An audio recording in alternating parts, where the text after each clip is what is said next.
Так, здравствуйте, господа. Что обнаружилось? Газель чихает, троит иногда. В общем, чихает, когда резко нажимаешь на газ. И что обнаружил? Поменял провода, а на старых, пожалуйста, если видно, как будто нагар. Сейчас увеличу.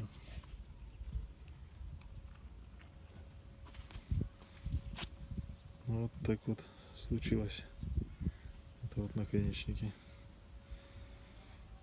самих проводов. Искра очень плохая вот из-за этого нагара. Вот. Стоит обратить тоже внимание.